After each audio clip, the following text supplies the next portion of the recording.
So, 21 Pilots, thank you for talking to Contact Music today. Thank you for letting me talk into the little fur ball. It's cool, yeah. Do you like the little sort of fluffy Yes, thing? it's really cute. Yeah, I love it. Yeah. It's cool. You don't need to hold it just there. You can have it sort of in the middle. Oh. It should pick you up. Here we go. Can you get me? There we go. That's about right. We're best friends. Yeah, that's at that. good. That's good. So, fresh off stage, I can tell. Yeah, I'm still sweaty. That's like a nice way of saying you look ugly Yeah. right now. No, you've got a lovely glow about you. It's brilliant. Did it go well? It did. No, it was fun. Yeah, it was our first time ever at Leeds Festival, and we were just talking about how, gosh, we've just both, separately and together watched so many videos, online of like performances of Leeds. We've never even been here before in our lives, and so, to get to play, it was a good experience for us. But you've answered my first question already. I was going to ask you. So how does this sort of shape up compared to what you're used to, or sort of touring around America? Different?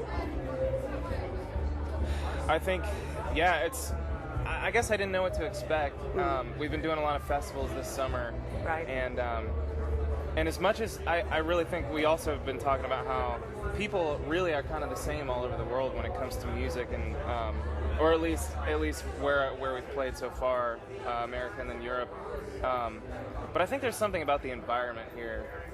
Maybe it's because we hold this festival to a high standard that makes it feel a little bit more special than other ones that we played in the States. But I don't know. What makes you hold it so high? So is there some sort of legendary bands that you have sort of watched here? No, it's your accent. It makes everything more credible. Yeah. Yeah. sorry. Apparently we're known for being straightforward in the north of England. Yeah. I think there's something to that though. I think that people basically enjoy music all over the world, but we're definitely very direct about it in the UK and very direct to show appreciation of it. Yeah. I don't know how you found it, but It's hard to explain because you don't want to offend anybody. Just talking about the differences. don't worry. Yeah. Well, it would be offending.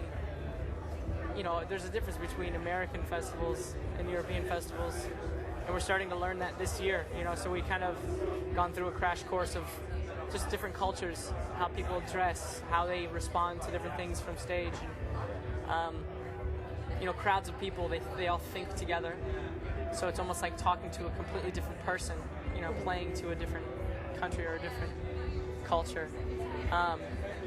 But what's really cool is that at the end of the day, music is that common denominator, and it's just that one language it's amazing that we all speak that language. Not to be too dramatic, but it's amazing seeing how it really unites people. It doesn't even, you don't even have to be speaking their language. It's pretty incredible. That's something that's really important to your music, would you say? Yeah, for me, I take a lot of pride in being able to communicate with people. So, going to a different country, and even though relative to the rest of the world, America and the UK is very similar, there's still, you wonder. I can't really take security in the fact that I understand the humor, or I understand what's going to translate over here, and so you kind of really have to lean on the music and the performance, and kind of just really kind of. I don't think the humour's all that different. People make a big deal out of it, but people are just as sarcastic. I've met so many sarcastic Americans. She said the humor's not that different. I just laughed really hard. Oh, yeah. I mean, I've met a lot of sarcastic Americans in my time. It's sarcasm, you don't get it. But I mean, there's definitely a strain to humour that everybody gets. And, the physical side of it as well. I don't know. Yeah. Anyway, so for many people, you're completely new to UK audiences. So, I mean, if you can, how would you sort of put yourself across? What would you say you were about as a band, and Like, how would we sell ourselves? yeah, your ethos, your I don't know, whatever you want to say. Oh, thank you. Oh, Well, we're best friends. that's all you need to know. That's really all you need to know. And how do you explain it to somebody? Man, It's really hard to explain. Yeah. it's kind of I think that both of us kind of like starting out on this thing, I think we really didn't necessarily, I think if we made it just about us, then it would kind of just be two guys on stage, kind of like doing whatever it is that we do. But I think that what's really fun for me is whether it's a kind of a small tent filled with people or a giant stage with a huge lawn filled with people, if we can all kind of participate in something together, whether it's jumping or kind of or thinking even together, then that makes it a truly great experience, and that's what's kind of worth going on stage and playing a show. And I think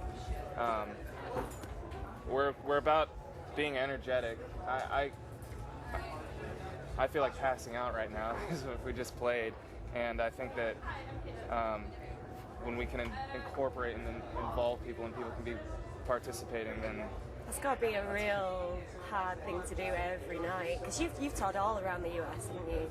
A long tour. And I mean, that too, I mean, UK you do 6 dates, you do 3 in Scotland, 3 in, 1 in London, whatever, but like, across like, however, like 50 odd states, it must be so hard to...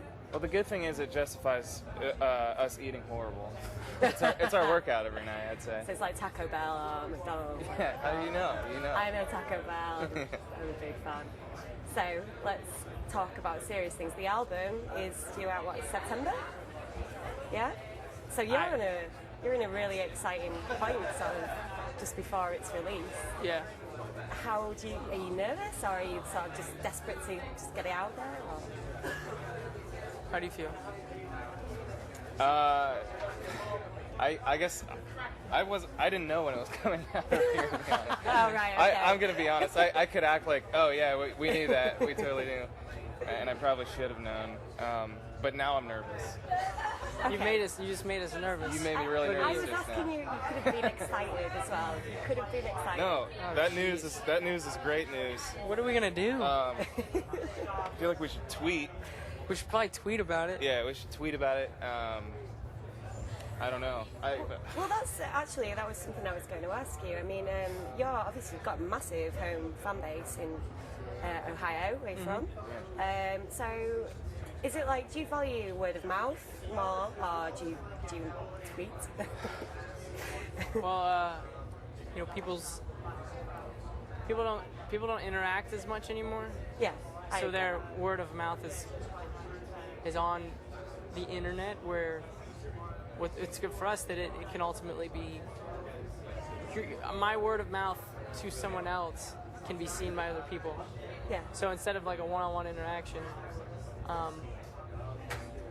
you kind of the way we wanted to do it was we wanted to create music, we wanted to create a live show, we wanted to create something fresh, show people that we're going to work for them, and then we wanted them to have the tools to promote it. So we focused on videos, we focused on, really looking at how many bands are trying to gain traction, and we kind of wanted to do the opposite of what they were doing because there's so many of them. So all these bands trying to like bombard you with tweets about everything, and Facebook, and even back when MySpace was the thing, we've always taken the stance of less is more sometimes. Yeah. And I think it's calmed down since then, right? Some people aren't as crazy about it anymore. Yeah, I think it used to be kind of, and maybe it was just bands that we would follow, but they would be kind of like bombarding their followers, and even still from our personal Twitters, we don't really tweet, too much about the band, and I don't know. It's a weird concept when you look at an artist in a band and how many followers they have, and then the actual band account, how many followers they have. It's usually the artist totally outweighs the band. And I think that's... So you want it to be about more than just your own personal... You don't want to communicate to your fans or the people who subscribe to what it is you're saying. You don't want to communicate to them that you're doing all of the promoting. Like, that you've got this. We don't need you to tell people because we're constantly yelling about ourselves. It's discouraging to see that all the time. And Yeah. so when someone who supports what we do sees, like, this is what they're doing, I like it, I believe in it, I feel moved to be a part of telling someone about it. And that's kind of how we started out. Yeah. And now we're here talking to you. Yeah, and it's How cool. great, and though. yeah, and it's cool. And like, we maybe, for example, put on a music video or something, not really even personally tweet about it, but then we see it all over the internet. People saying of, kind of like sharing the news, taking it upon themselves to share the news, and it's. I think endorsement is one of the highest sort of compliments, really. And it's definitely something to feel good about. Yeah. Who's got the background in theatre? I was reading about somebody who was like, in theatre class, that's where you got I took some theater classes. Would you say that informs a lot of what you conscious of it, or do you use it? No, Are well, you a no. good actor? I've never actually been in a play. I think the thing is, our band name came from a class that I took in college. Right. It was a theater class, and some people think that I like majored in theater and I was a theater person. I'm truly not. I don't know much about it. It's just anyway. I don't know how it works over here, but in America, when you go to college, they have just a whole list full of classes that you have to take that you have to do it. You don't. There's no reason why. It's like I know good friends of mine who are taking cooking classes and classes about like. My roommate was writing a paper about cinnamon in the medieval times. As in the spice? Yes, a spice class. Spices, but not like all spices everywhere. We're talking about specifically during medieval times, like medieval spices. A whole class dedicated to that. Well, I don't understand why that's. Anyway, so That's why I didn't all go that to to say, university. Yeah. I've never been in a play. I've always wanted to, but I was never a theater guy. Okay, fair enough. That's fine. So you brought in the big guns with the album. You've got Greg Wells, right? Yeah. You did Adele and Weezer. Yeah, he's a big gun. He's a big deal. What was it like? He's the weirdest guy I've ever met. Oh, really? Any Yeah, strange practices in And the he's studio? or- one of my favorite people too. So I always like to say that and then say that because it's truly how I feel. And he's one of the coolest guys.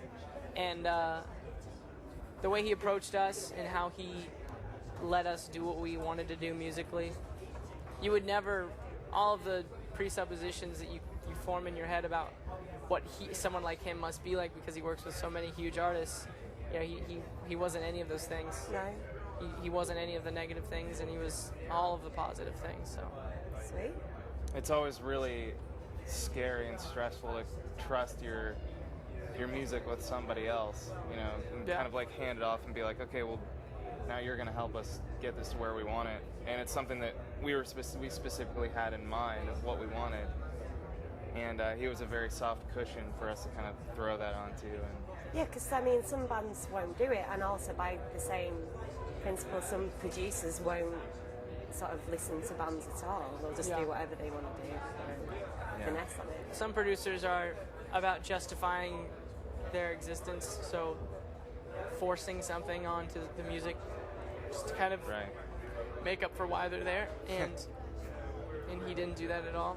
No. And it was still apparent that we, needed him to get our songs to where they are. So what's next for you guys then? I don't know. You don't know.